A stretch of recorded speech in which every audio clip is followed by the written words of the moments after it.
Bhavnagar Ahmedabad short highway પર truck ચાલકે scooter સવારને લીધા અડફેટે।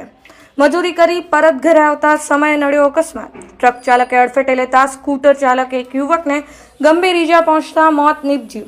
એકને ગંભીર ઈજા પહોંચતા સારવાર માટે સટી હોસ્પિટલ ખસેડાયો। ઘટનાને પગલે હાઈવે પર લોકોના ટોળા એકઠા થયા।